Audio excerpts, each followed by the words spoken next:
Hello, I'm Nick Boy, and welcome to day one of weekend of Split 2 of the 2020 OPL, brought to you by our wonderful partners and sponsors, Maccas, Neosurf, and EPOS. I am laughing because the opening titles have been updated with the amazing new entries from the Neosurf competitions that you guys sent in. And just before we got to the opening titles, Spawn said, "Oh, the opening titles, let's see if we're still in it." And there was a hopeful little tone in the voice, and then the first person we see that isn't one of the OPL viewers is Spawn, just there dabbing the one thing he hates the most. Buddy, I'm sorry that you still made the cut for this one. What can I say? When you are such an iconic piece of this broadcast, when people just hear OPL and think of Jake Spawn Tiberi, it doesn't surprise me that I'm still the first person in there out of all of us, gentlemen. But in saying that, Kent, if you can find a part of the footage that I wasn't dabbing it, because I did send you like 6 minutes,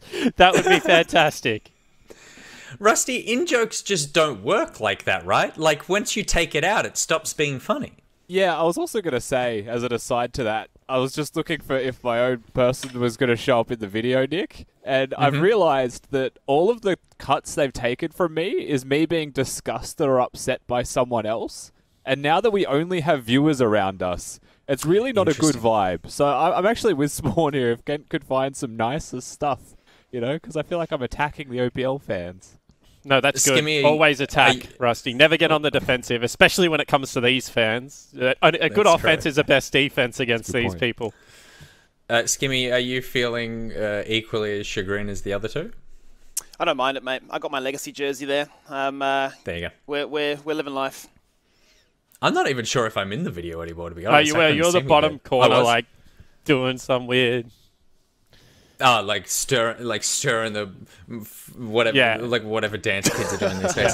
I'm sure Fortnite stole it from somebody. I think that's flossing. I think that's what they call flossing or something. Is that flossing? That's flossing. Right, okay. Someone who would know what flossing is Neosurf, because Neosurf obviously have seen a lot of dances with the competition entries that have been flooding in. So a massive thank you to them for the ones that we've now added to the opening titles, and we are doing it one more time for this as well. Please send in your entries to join our opening titles video. If you just follow at Neosurf Esports and at OPL on Twitter and send a DM to at OPL with your video, then you can win yourself $500 dues worth of Neosurf voucher credit to use on the League of Legends store. And then the runners-up will get $100 each of voucher credit. Everyone gets in the opening titles who get money. So you get money, you get fame. I mean, isn't that the only two things that matter in life? Fame and fortune. There are full terms and conditions on watch.lollysports.com. Gentlemen, have we had a good week? I don't want to pivot immediately away, Spawn, from League of Legends talk, but obviously there is another Riot tournament going on at the moment, and that is the Valorant Ignition Series. Yeah, absolutely, and it's been a pretty full-on week. We had our 2 quarterfinals. Skimmy was really great. He did a great job of throwing to our semi-final on Wednesday night. That was actually our quarterfinal, so thanks for that, Skimmy. But yeah, it's been a good week of Valorant, and we've got top 4 teams now, grand final on Sunday, so check it out. But I don't think, Nick, like just Riot Games aside, I don't think that anyone has had quite the week you have had. You have been very busy, my friend, running around, putting together a show about something about holding your wallets or something. Yeah, went for 6 hours. Like that's a little bit full of yourself, thinking people want to watch 6 hours of Nick Boy, but they did. So I guess credit to you. It was good. They did. No, it was. Thank you very much, and thank you to everyone in the OPL who came and hang out in the Back Pocket channel to bring back some of the stuff that I did before. I was a mere glint in the OPL eye. But that was very fun to restart that, and the response has been pretty phenomenal, so that that has been very appreciated. Skimmy, you also have had a huge week, and particularly your voice has been absolutely hammered. Yeah, no, I've been drinking tea. I can feel it getting very phlegmy in my throat right now. We had Super Week in OCS. It was the final week as they got ready for playoffs, so 10 best of ones. It was a lot of action, so We got some fantastic games obviously today. I'm just trying to nurse that, make sure I'm ready to get hyped today as well. Spawn in the top right. Does that mean I can play-by-play sometimes this week?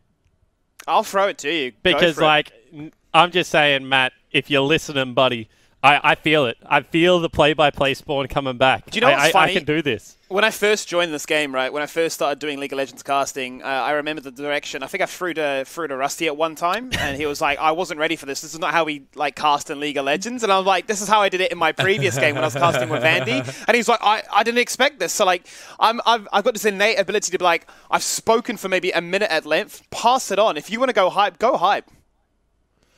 That's awesome. And Rusty, last time we saw you, you were feeling very stressed about your week coming up. Did it go as smoothly as you hoped? Submitted what is meant to be my last 2 assignments yesterday, Nick. All that's left is to go into the gym and do a bunch more because we've done all of the online ones now. So now the real work starts. But I'm very excited to get that out of the way.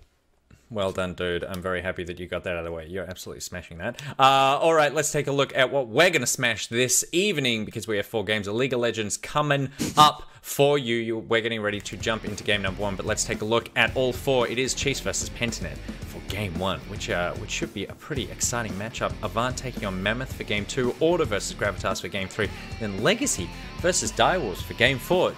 Gentlemen, there's a lot going on here. Spawn? Yeah, last game, banger. Absolute banger.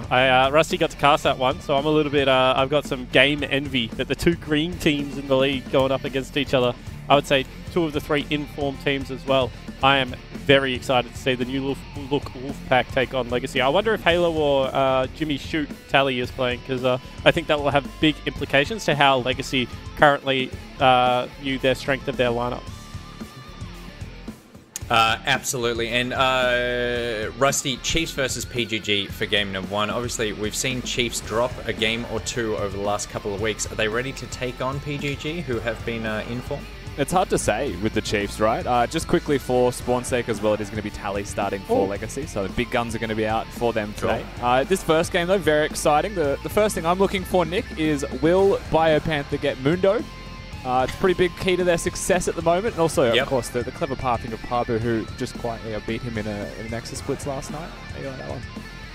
All right, well, we are excited about jumping into game number 1. It is Chiefs versus PGG. We're going to be with you for the rest of the evening, so please settle in and enjoy.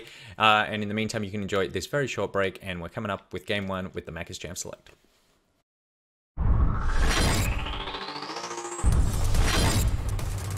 Yeah, but they're actually going to kick off this Elder.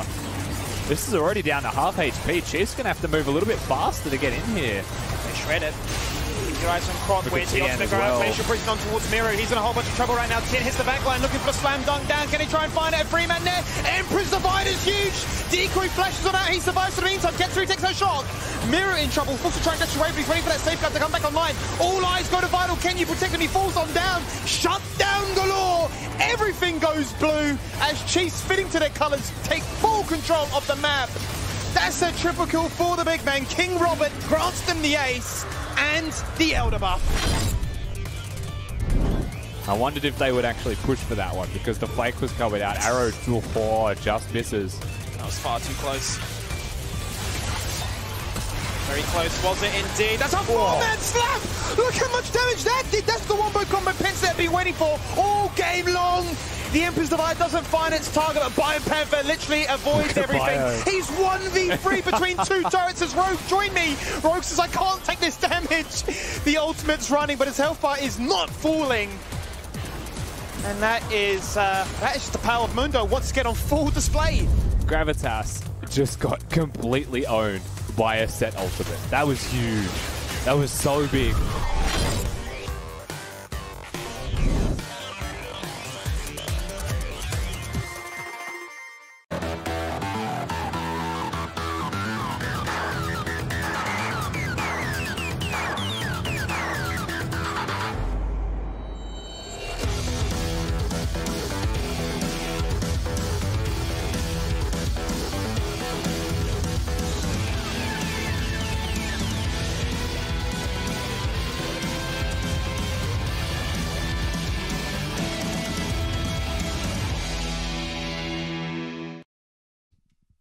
And here we go for the opening game of Week 8 as we jump into the Macca's Champion Select, as Spawn and I will be kicking off a massive game between the Chiefs and Pentanet.gg. And Spawn, this is a funny one because in terms of a form check, the Chiefs won every single encounter in Split 1. Pentanet to date have won every single encounter in Split 2. And as it stands, Pentanet 9-5, Chiefs 8-6. It can go either way in terms of making things go dead even, or for Pentanet to then start to challenge the likes of Order.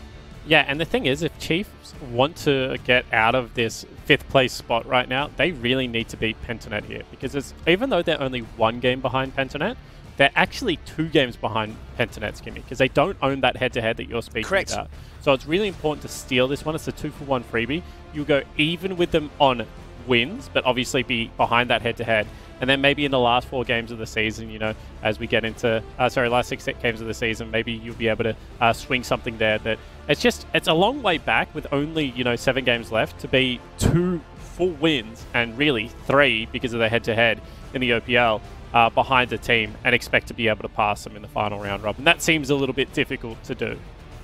I'm very curious what kind of direction they go in this one here, Spawn, because the last 2 times these 2 teams have met, it has been this pick in particular, Senna, has been the go-to every single time there for the Chiefs. It's not been one that's found good success, obviously, given their current 0-2 record. They're going to change things up, which I like, because that was going to be my big question coming into this one. Would they look to target the bot lane? Because traditionally speaking, they've banned away 280 carries to try and deny the likes of Praetor.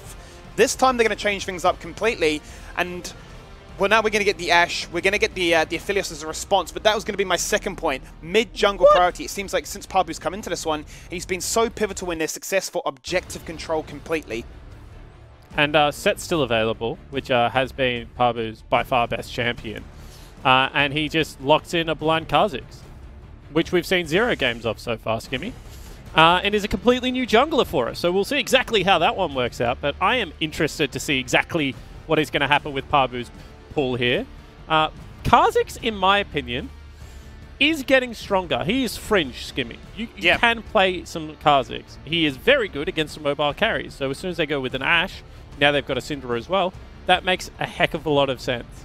But the fact that it is just blind, off the bat, Kha'Zix, means this team must have something truly spicy coming out.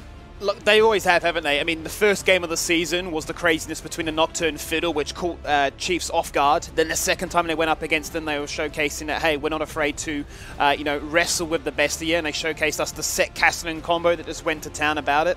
I look at this one and say, you've changed things a little bit, but as far as mid lane goes, you've got Comfort's the best champions, arguably, for both Claire and Get Back. Yeah, you certainly do. And I think that Claire is a better Syndra than Get Back is an Azir. So I would be favouring Claire in this matchup. In saying that, with the swoop and scoop, did you actually... Random aside, Skimmy. Did you see that thing on Twitter where the Aussie dude got swooped by a magpie while he was streaming? I didn't know what happened there. Oh my goodness. Someone, what have I missed out on? Please, chat. Like, someone get me that clip. Like, just I need to be tweet it educated. at us. Tweet at Skimmy NZ. And show the clip of the dude that just gets swooped by a magpie as he is actually getting into his stream, because it was the funniest shit I genuinely have ever seen. It literally goes at his face. But regardless, what I was going to say is if you swoop the Syndra, you will get eaten by the Kha'Zix. So I think that there is some synergies here in the middle lane. Well, that's what I'm looking for, because, for me, jungle has been very important. I want to return back to that point, because I looked at actually these past 2 games they played, and out of the 10 dragons that have been obviously contested, only 1 has been achieved there by the Chief. That's an astounding stat, and that really, I think, once again, goes to the credit that we tend to talk about how pivotal Croc is for the Chiefs' overall success at facilitating snowball effects, getting his laners online, but just the influence of Pabu saying, I'm very strong, I've got this link up with Get Back, we have these 2 big win conditions, we alleviate a lot of the pressure on Praetor to hard carry, but he does so anyway. Yeah, he certainly does. However, I am really not liking the Sakali hover, if that is what they go for. That would be double AP top side of the map, and actually would open up the Mundo one more time, Skimmy. We've seen the man on the Mundo. He's a human wrecking ball. The comp has everything it needs. It's got Engage out of the Nautilus. It's got 2 hyper carries in damage. It's got an early game jungler. If it's double AP top side of the map, Why would you not play Mundo right now if you are Biopanther?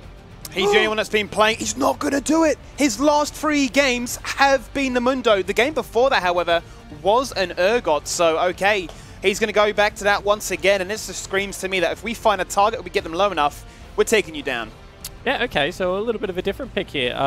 Urgot was originally one of Biopanther's best champions. Biopanther, when he came onto the scene, Skimmy, he played like original remake Urgot, he played original remake Aatrox, like really, really early, right? So this is a guy that certainly has one of those really big champion pools. And I think we've spoken about it before. The reason he plays so many champions is he just genuinely loves League of Legends. When ranks goes down, he plays normals. When normals down, he plays ARAMs. He would be playing Nexus splits at all stages at the moment. He's just a guy that, like, his League of Legends trivia is just insane because he just loves the game so much. And when you look at matchups like this, where you have to think, you know, maybe Theon does not have the experience of playing Akali into Urgot at the moment, definitely this is something that Biopanther would be very comfortable with. I always get excited about what he plays, right? I mean, I kind of coined it the mad scientist experiment of Split 1, where I got to see him showcase a whole host of picks. We've seen the likes of Janna tops. Obviously, Soraka top was once upon a time the meta go-to, but this is a guy that, I mean, just showcases that he's not afraid to sort of veer away from the traditional. I really liked it where we got to see the Singed into the set when Set was just dominating the Rift. Still is, obviously. But as you say, quite curious that they're not going to go for the Mundo. The only player that is playing it, the one that is finding the most success with it, but the Urgot, once again, just is going to provide a bunch of tankiness. Going to be a rock in that top lane, and one that can potentially cause them a few problems. Here we go for the first game of week number 8. A big game here for both teams, as Pentanet.gg are looking for their 3rd head-to-head victory up against the Chiefs, whereas for them, they are looking for the all-important game to break that lockdown and give themselves the best chance at breaking into that top 4. And I'm calling it right now, Skimmy. If the Chiefs do not win this game, they will not surpass Pentanet.gg on the ladder. And it's just so far back. This is, in my opinion, a must-win for the Chiefs Esports Club. What have they got to be able to do it? They've got themselves a very comfortable skirmish comp. Their bottom lane can be heavily weak-sided. This is what we saw a lot in Split number 1, Skimmy, where they just leave Katsuri and Dragku on an island. It was Korea CK back then, right? And they just say, you guys play the 2v2. Let us get busy on the top side of the map. You show up, carry team fights. On the flip side, the longer this game goes, the more I will like Pentanet's comp. When you have a look at the Aphelios, the Azir, you know, even the Kha'Zix's ability to one-shot these squishies is going to be so high as this game progresses. It certainly is going to be. And I'm very curious, as you say, about the priority, the presence in those particular parts of the map with those adaptations in the draft right now. What does it actually mean now? This is a little bit cute. The ward goes over, and as Syndra can do, she can toss away that red buff and slow things down a little bit here for Pabu. He's gone for the Electrocute rune, so no doubt in an isolation setup can do a lot of devastating damage there to Croc, and this is going to slow him down considerably. Yeah, it certainly is. I mean, this is a very cute tactic. You have a look what that actually costs. It is 2 camps to none right now, and Pabu probably going to have to burn his smite because he hasn't gone with the machete. He's gone with Talisman. Looks like instead he's just going to kite it out, and he's going to no, he will smite it. So he uses 1 pot, a smite, and now his tempo is so behind. It is 3 camps to 1. Croc can look at it either an invade here or double Scuttle Crab, but good on Get Back. Have a look at what Get Back is doing right now. He shoves his wave, knowing the fact that Syndra doesn't have the ability to contest it with that W, gets a very good ward, and actually will catch Croc out on a camp. So at least for now, Pabu knows he's safe. Yeah, and that's vital information to ensure that he doesn't continue to fall further and further behind in this matchup, because that is been the real catalyst for this team, is you know, finding a lead in the jungle for Pentanet, being able to abuse the fact that he can then get that 1v1 advantage, especially in this matchup, and then look to try and snowball that lead ahead by buffing up the rest of his teammates. We get to see what happens in the bot lane. Very excited for this one here. Might actually get to see a return of the Katsuri that really showed up in Split 1. And not be as much of a late center, farm those stacks, see what you can do come late game, play for those team fights, and leave it to chance here on Praetor, who, you know, one of the best connoisseurs when it comes to the likes of Nephilios. Yeah, I would say him and Vital, probably the two best Aphelioses in the region at the moment. They play a lot of it. I think a lot of the other AD carries in the region have actually moved on from Aphelios as a pick. He deals really well with dive, as always, Kimmy, but I think the last couple of buffs just made him not ridiculously broken. As you can see right now, this is going to be Croc 3 camps up over his opponent. However, it will still be Pabu getting a crab, at least, as Croc just drive-bys 2 creepers experience on his way to try and grab this one. That's not too bad. That is not too bad at all. That's going to give some vital vision to ensure that, once again, Get Back can continue to be secure and safe and knows exactly what side of the lane he can play towards. Let's see the first recall go back and the first purchase from Biopanther that's going to optimize himself into a Cull. But as a result of that successful start to the game here, Croc can afford to go into the chickens and look to try and steal a little bit away. Once again, more wards go down and keep tabs as to where things are. And this is, a fantastic start for an Olaf to get to level 6 as quickly as possible. Certainly is, and this is what you want to do as an Olaf, is on your first clear, you want to generate some form of gold or experience lead. That means when you go back and shop, you're just going to have a better purchase than your counterpart. That's your job as a tempo jungler. Now, any time that he bumps into this Kha'Zix, he should technically have more items or more experience to be able to fight him, Skimmy. So it's always really important, as an Olaf, even though you've got a great level 1, to play for your own advantages before you try and bump into the enemy jungler. And that's something that you can see that Croc has just done really, really well this game. He's utilized that Syndra W, flawlessly, and has now been able to get himself a big advantage over this Kha'Zix. And that's going to be huge because in terms of the ability for them Pabu to invade and find those 1v1 skirmishes, not going to be as easy, very high risk and high reward, but could pay off or could actually put him further and further behind at this stage, and is going to definitely allow Croc the ability to dictate whether or not they are the ones to actually start off these objectives or be the ones that actually initiate the ganks first. And I really don't like that back from Draco there, Skimmy. He actually backed in complete vision, which means that this wave that is now pushing back into the Chiefs can be frozen, and Rogue has perfect timing on how long he can take to, maybe get a cheeky deep ward, maybe try and, gank mid lane, can potentially come from top side as well if he hasn't been spotted.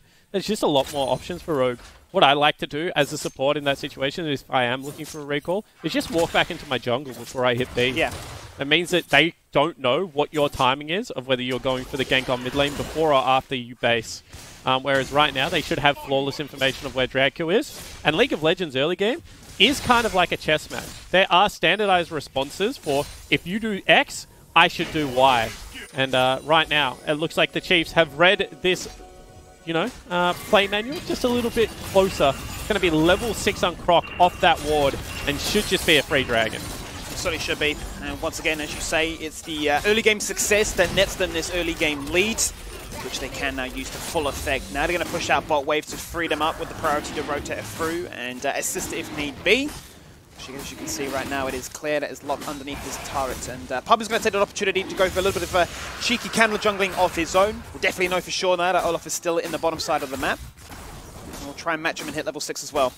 And I didn't catch what happened in the top lane, but it looks like Biopanther Flash tried to harpoon the Akali because the ultimate and the summoner is down. However, now Thean is in trouble. 3 members are heading up into his lane. Needs to be able to get this recall off. Will be able to do so. Will actually teleport instantly back as well with the support of his team, but that should be teleport advantage picked up nice and early for the Pentanet.gg lineup. It certainly is going to be. And just look at that XP bar there on Pabu. He's only just hit level 5. He's significantly behind, as you can see there from the camp clear score, which isn't his ability to do anything. That's really hurting the fact that he has gone for this electrocute. He wanted to be so proactive. He wanted to get in their face, wanted to be aggressive, wanted to find some very early kills to snowball that advantage. And it's all been shut down. Certainly has been. And this is the thing about Kha'Zix, is I find that he's a very snowbally champion. And it's something that if you play a high kill game, is really worthwhile of being able to pick up. Old school Legacy actually used to play a bunch of Kha'Zix. They had a jungler called Sybil, and he was great at just creating chaos on this champion. However, I feel like as League of Legends gets more and more solved, champions like Kha'Zix, these hyper-aggressive champions, actually fall in priority quite significantly. And you can see that he hasn't really been able to get all that much done, Skimmy, and he's actually about 25 CS down, which for this stage of the game is just a monumental disadvantage. He's nearly 2 full levels behind.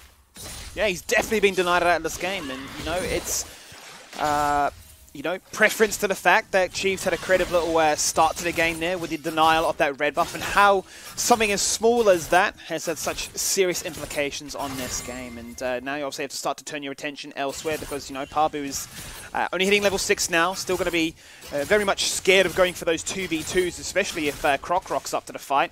The attention goes elsewhere. You can see the mid lane matchup, both going for the double Dorans. Now one being sold, actually, for the Dark Sealer instead, but still rocking the 2 rings. They're dead even in CS right now. Going to be quite happy with this situation, given the nature of them looking to both scale up to the 2-item spikes. Yeah, absolutely. And Carbon, when I actually used to cast with him, used to talk about this power spike a lot, Skimmy. And it's the Caulfield Warhammer plus Red Smite versus the completed Warrior Enchant, right? And just to demonstrate exactly what I mean, right? Caulfield's Warhammer gives you 25 25 AD. Like, that's what it gives to you. Whereas the Warrior itself, I think, is actually 65. It's 60 AD. So it's 35 AD on that upgrade. That is such a big difference. So if the Olaf gets to this fight right now, he will be so much stronger than this Kazu.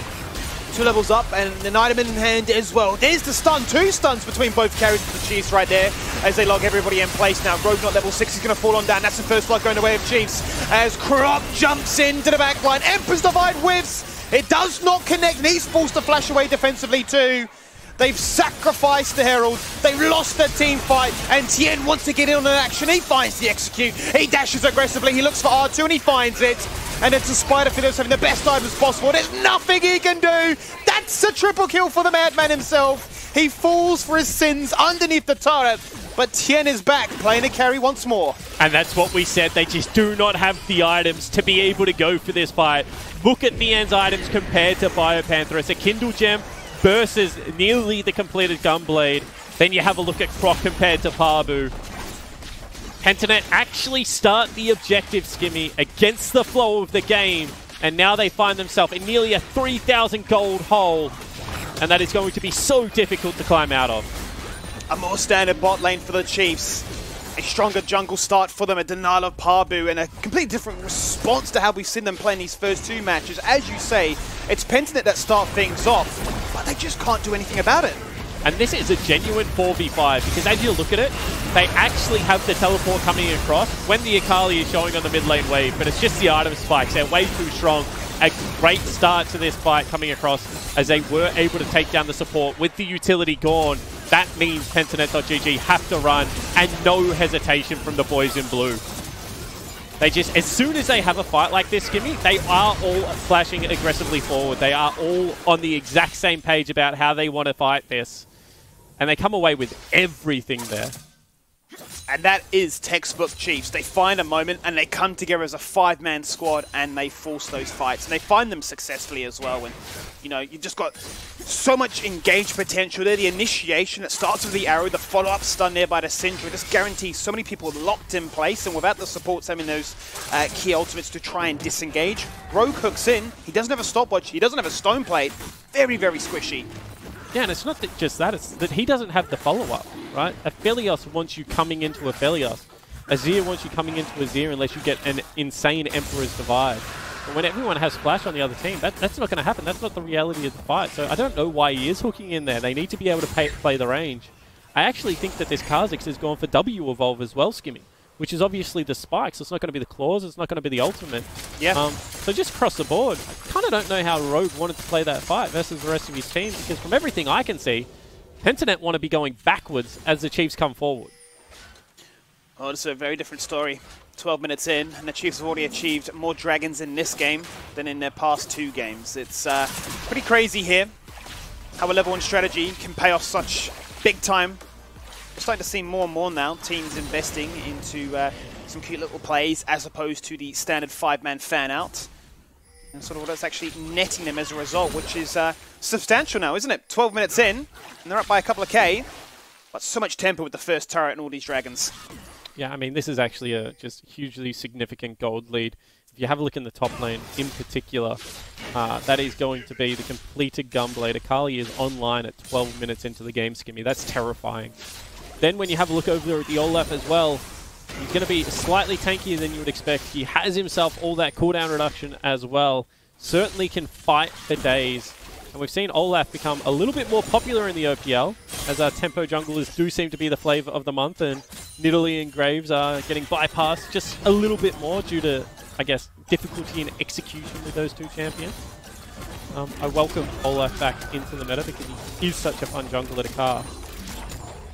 But I just wonder how Pentanet try and stabilize this game. What we would see historically, Skimmy, is actually Biopanther completely sacking top side of the map, and everyone from Pentanet crowding in to Praetor's lane, trying to get him some additional turret plates, maybe some cheeky kills.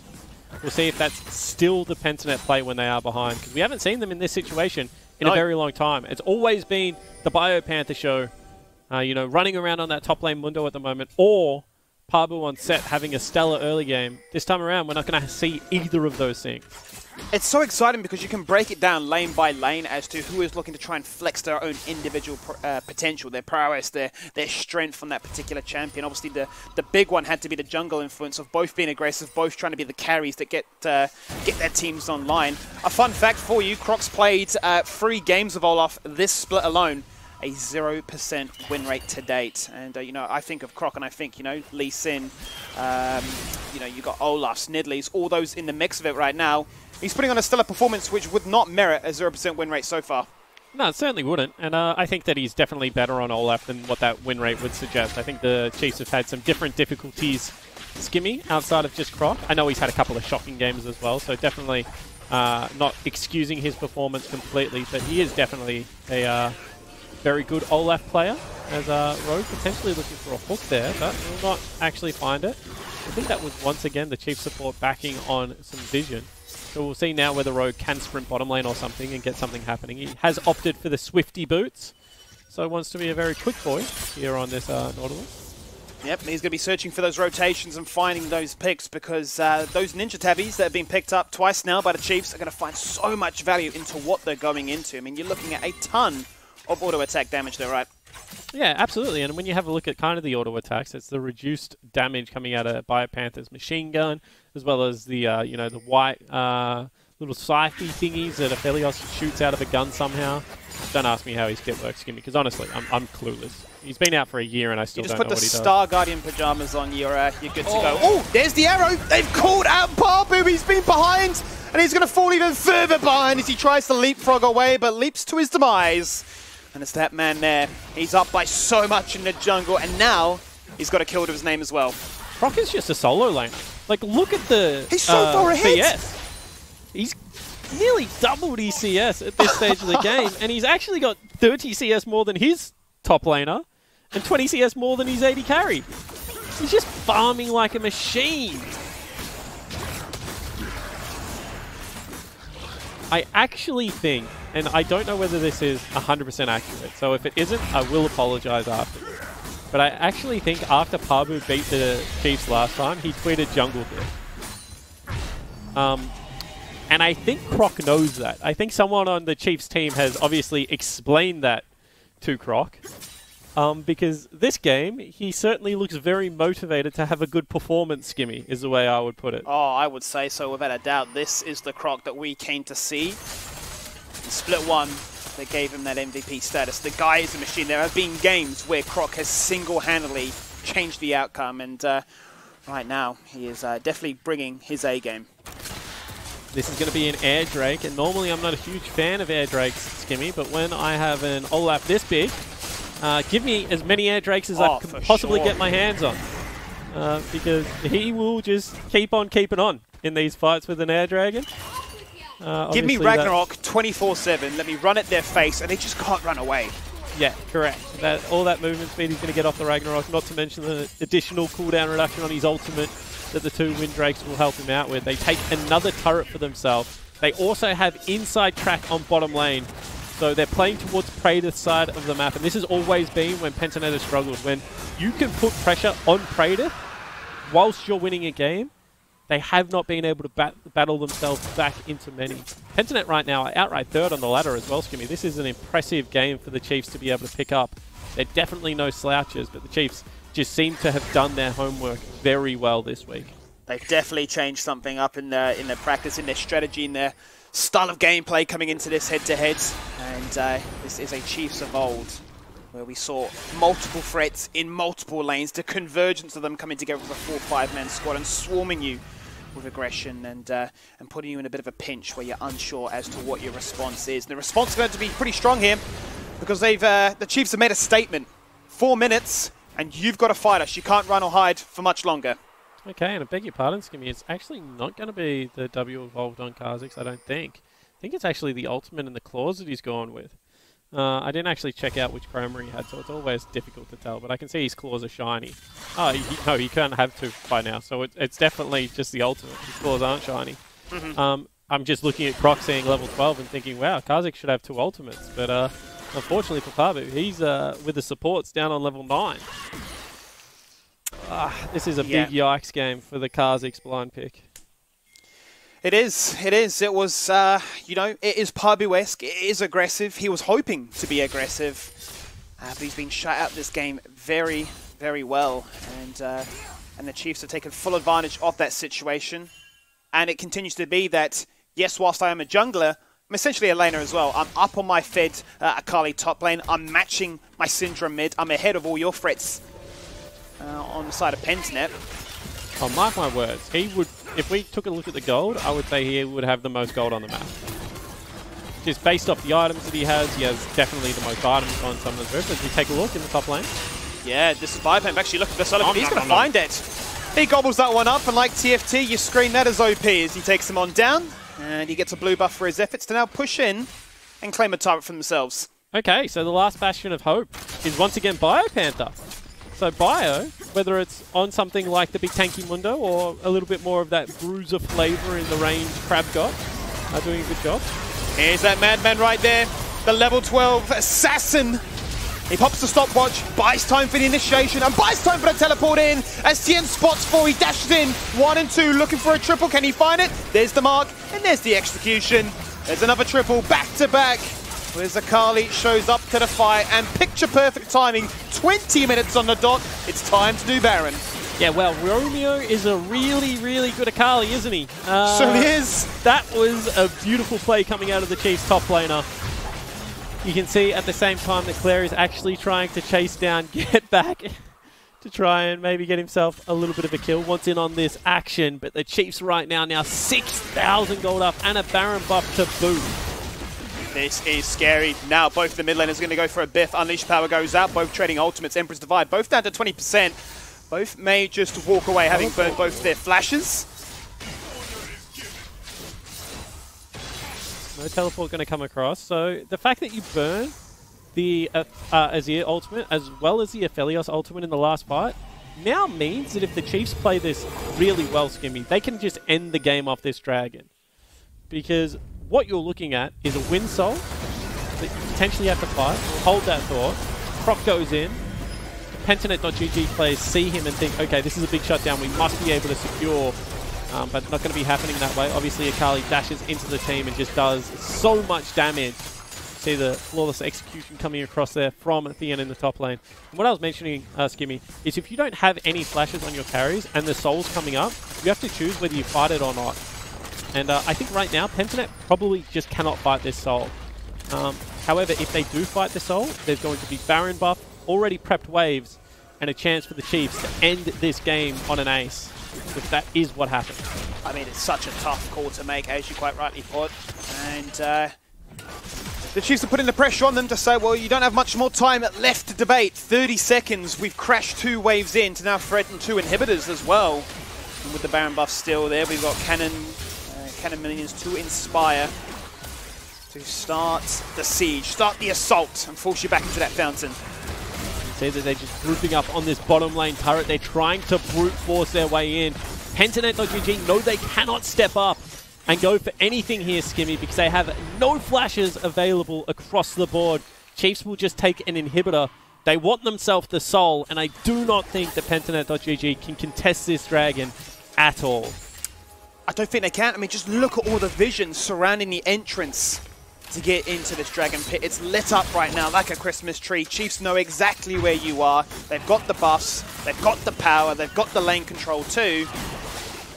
See Pentanet are grouping up towards the Baron itself, but I mean, that's not up for such a long time right now. They're relegated to picking up scraps. We see that Croc is actually being really greedy as well with his timing.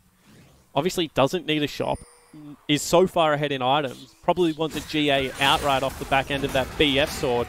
So he just sticks around on the map while the rest of his team is actually... Okay, so he's just going to take a cheats recall now. That's very different. It's a tempo break, but he does get his GA, and my goodness, he is Flame Horizoned. He is Flame Horizoned at 20 minutes, Skimmy. Flame Horizon in the jungle. Quite arguably the highest CS in the game in terms of gold, everything. He's got 3 items. 3 items as a jungler. You literally cannot kill this jungler. He's got a GA. He's got the Ragnarok on a 10-second cooldown. Let's just say that. How do you beat him? I don't think you do at this stage of the game. He's just way too far ahead. If any member runs into him one-on-one, they will lose. What is he, level 14 as well? Only Biopanther on the opposite team, higher level. Bio's done a really great job of continuing to farm in this game as well as a top laner to have 230 CS when your team is this far down and constantly calling for your help is rather impressive. And you can see Aphelios doesn't have the ideal gun set up right now. Needs to burn that flamethrower, Skimmy. The pinch continues. Pentanet locked inside their base. More super minions starting to flood through the bottom side of the map. 24 minutes in, 9 kills to 2, but the gold lead, it's exponential, up by 8,000. 7 turrets to 1. It's been a shellacking. This is a Chiefs of old, a split one Chiefs that are maybe a little bit angry as to how the defeat to Legacy panned out last weekend. And they're saying, yes, 0-2 is our head-to-head with you right now, Pentanet. But we've done our homework, we've got a strategy, and we're ready to dismiss all the trash talk.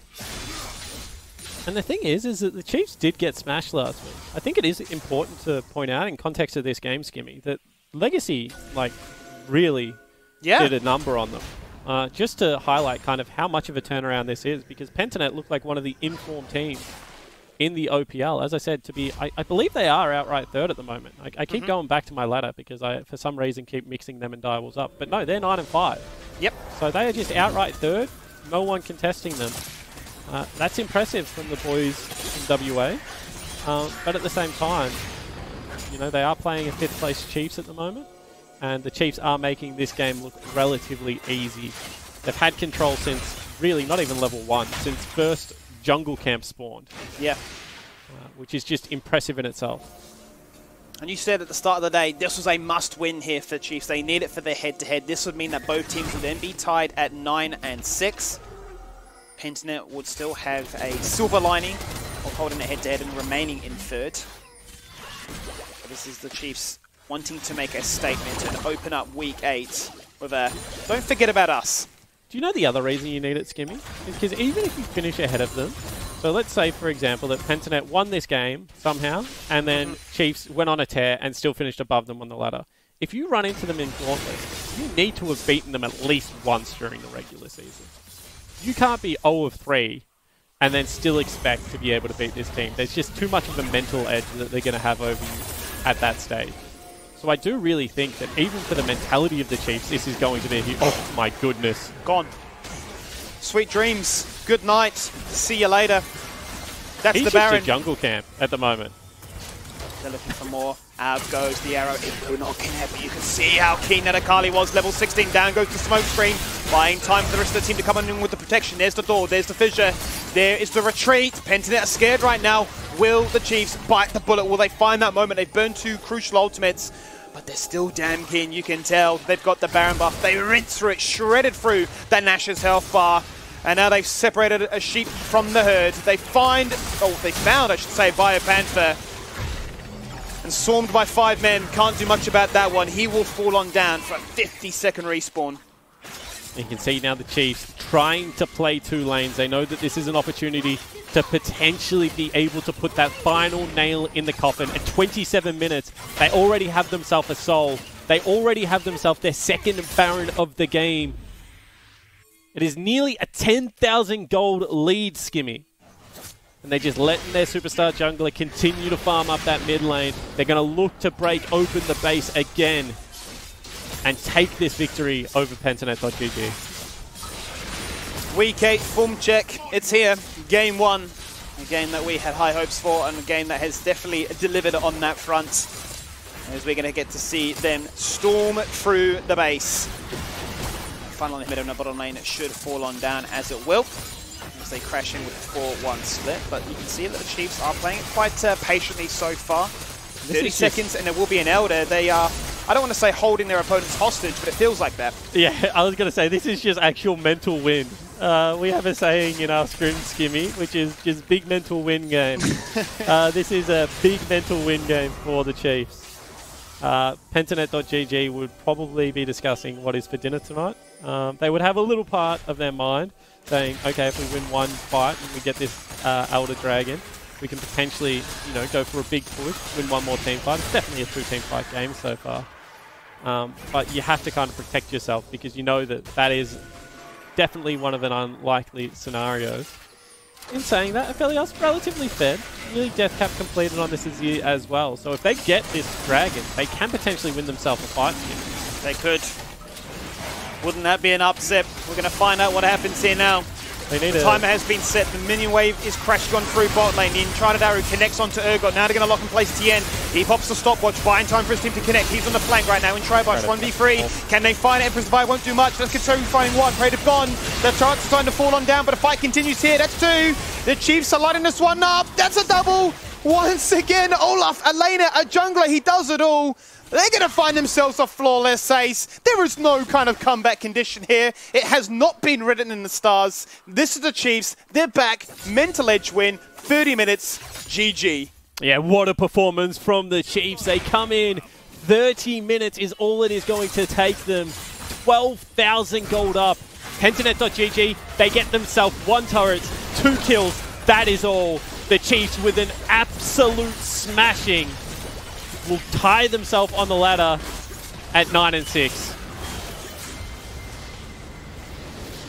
A statement game made by an esteemed organisation such as the Chiefs. They have welcomed themselves back in with red-hot form. This is what we saw them do in Split 1.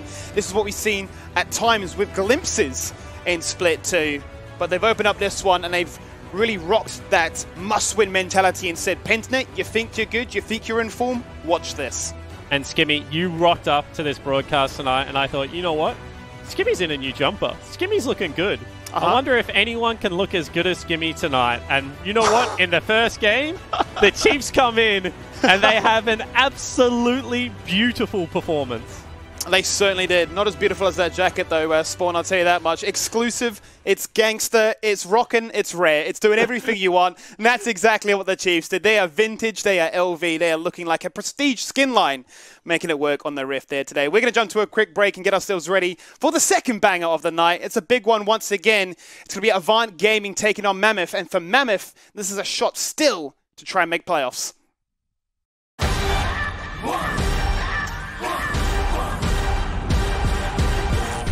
Today is the NeoSurf Cup, and we're going to be playing against Misfits, so hopefully we can bring home the win. NeoSurf is simple, safe and secure. You can go to your local shop and get a voucher code and use it online, preferably to buy League of Legends skins. He's got it! This is deadly! He's got it!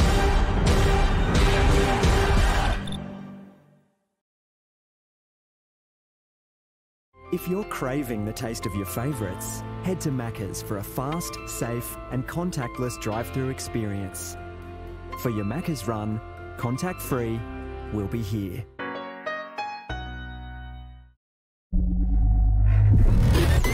Go, go, go!